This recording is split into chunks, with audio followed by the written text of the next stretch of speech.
변호사님, 오늘 성범죄 관련해서 쭉 설명을 해주셨는데 아무래도 대상이 아동이 되면은 좀 문제가 심각해진다고 봐야겠죠? 그렇죠. 제가 지난 영상에서 말씀드렸듯이 성범죄를 규정하고 있는 여러 가지 법률이 있지만 아동 청소년 성보호에 관한 법률 아청법에서 가장 강하게 처벌을 하고 있습니다. 만 19세 미만의 자를 이제 아동 청소년이라고 하는데 보통은 몇 년 이하의 징역, 형사처벌 규정이 돼 있거든요. 근데 아청법은 그냥 몇 년 이상의 징역에 처한다. 그러니까 하한을 정해두고 있어요. 아동 청소년은 보호의 대상일 수밖에 없고 아동 청소년에 대한 성범죄는 정말 강하게 처벌하겠다. 다시는 이런 일이 없도록 만들겠다라는 이제 입법자의 의지가 담긴 거죠.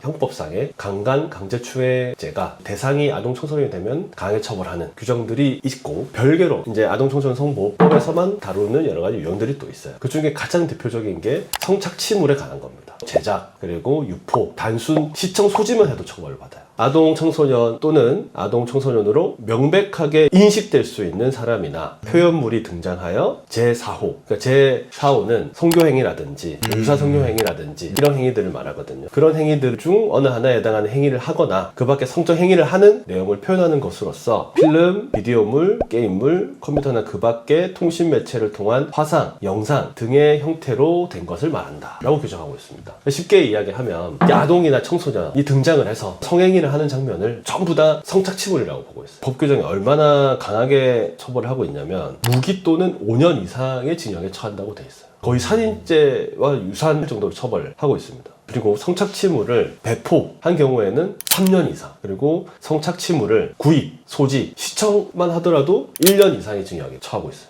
성착취물과 관련된 죄는 1년 이상이라고 보시면 돼요.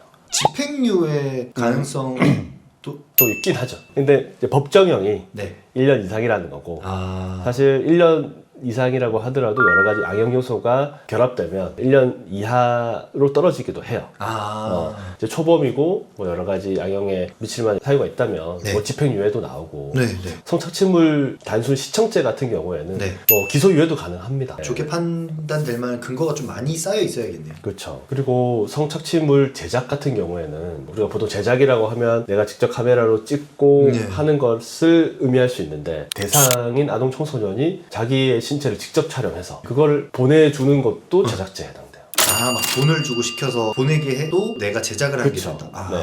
제가 근데 듣기로는 초등학생, 중학생 이런 애들이 그걸 막 인터넷으로 팔고 이런 경우도 흔하게 있다고 들었거든요. 그래서 요즘에 많이 신고나 고소가 들어오는 게 애들이 네. 이렇게 막 사고 팔고 했던 흔적들이 네. 핸드폰에 남아있어요. 부모님들이 우연찮게 그 핸드폰을 보게 되는 거예요. 그럼 너 이거 뭐야? 그러면 이제 애 손을 잡고 이제 경찰서로 끌고 와서 그래가지고 여기 있는 거 전부 다 이제 처벌해 주세요. 네. 라고 하는데 성착취물 제작죄에 있어서 가장 핵심적인 부분은 아동 청소년으로 명백하게 인식될 수 있는 사람이 등장해야 돼요. 근데 요즘에 발육 상태가 좋고 하면 나이는 어리지만 성인처럼 보이는 사람들도 있어요. 그러면 가해자 입장에서 피의자 입장에서 사진이 내는 거 봤을 때 성인으로 보인다. 그리고 자기도 자기 스스로 성인으로 소개를 해요. 네. 그래서 성인인 줄 알고 그러면 내가 돈을 얼마 줄 테니까 너 영상 찍어서 좀 보내줘. 성인인 경우에는 내가 돈 주고 나 알몸 사진 찍어서 보내줘. 그래서 받으면 아무 죄가 안 돼요. 근데 미성년자인지 알았다면 성착취물 제작죄가 되죠. 여기서 이제 문제가 많이 발생해요. 피의자의 인식은 성인으로 받을 거고 근데 얘가 나이가 사실 알고 보니까 한 16세밖에 안 되는 거예요. 완전히 청소년이잖아요. 그러면은 수사기관 입장에서는 어떻게든 이 사람이 미성년자임을 인식했다는 증거를 수집하려고 할 거고 피의자 입장에서는 내가 상대방을 성인으로 인식했다는 증거를 소명을 해야 되겠죠.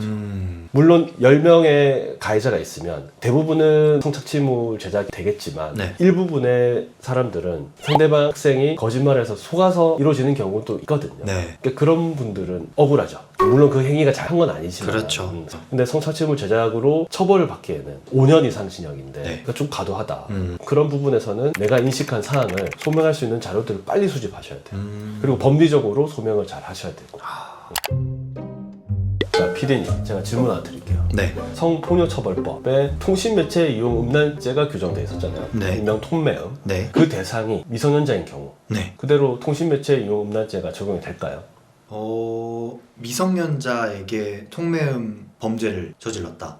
왠지 뭔가 있을 것 같은 느낌이 드는데요. 자, 그럼 이렇게 예를 들어봅시다. 제가 미성년자인 학생한테 너 교복 입은 거 보고 싶어. 교복 입은 사진 좀 보내줄래? 성착취 목적 대화죄라는 게 적용돼요. 대화죄라는 게 따로 있나요? 네. 대화만 해도 처벌이 되는 거죠. 그러니까 사실 수사관님들도 잘 모르는 경우가 있어요. 아동 청소년에 대한 성범죄를 수사를 할 때 예비 단계죠. 성착취물 제작을 하기 위해서 대화까지만 하고 끝났는데 신고를 당한 거예요. 그러면 이거는 뭐 이게 성착취물 제작 미수냐 뭐 이렇게 될 수가 있는데 그런 대화만 하는 것도 성착취 목적 대화죄에 해당이 돼요. 이 범죄는 다른 아청법에 적용되는 범죄 유형들보다 비교적 약하게 처벌은 하고 있어요. 3년 이하의 징역으로 처벌을 하고 있는데 3년 이하의 징역이지만 이것도 강하게 처벌하는 규정에 해당한다. 그렇기 때문에 혹시라도 좀 호기심에 그런 대화는 안 하시는 게 좋아요. 지금까지 아동 청소년 성보호에 관한 법률, 일명 아청법에 대해서 좀 설명을 드려봤는데 실질적으로 가장 핵심적인 부분은 상대방을 미성년자로 인식했느냐 여부가 가장 핵심적입니다. 그래서 억울하게 범죄 수사 혐의를 받으시는 분들도 꽤나 많아요. 난 분명히 성인인 줄 알고 대화를 했고 나를 완전히 아동 성범죄자로 모는 거냐 이런 분들도 많아요. 그래서 그거를 밝히기 위해서는 나는 분명히 상대방을 성인으로 인식했다 라는 점을 얼마만큼 증명할 수 있느냐, 그거를 사실적, 법리적으로 소명할 수 있느냐가 핵심적인 부분이거든요. 그래서 뭐 객관적인 증거가 너무 완벽하게 준비되어 있으면 그걸 수사기관에 알리시면 당연히 무혐의 처분을 받으실 거고, 나는 진짜로 내 인식은 그랬는데 여러 가지 조금 뭐 객관적 증거가 약간 부족하고 그러니까 설명이 법리적으로 충분하게 하지 못하겠다라고 생각하시는 분들은 주변에 있는 변호사님들과 한번 상담을 해보시고 사건 내용을 진행하시는 게 가장 합리적일 거라고 생각합니다.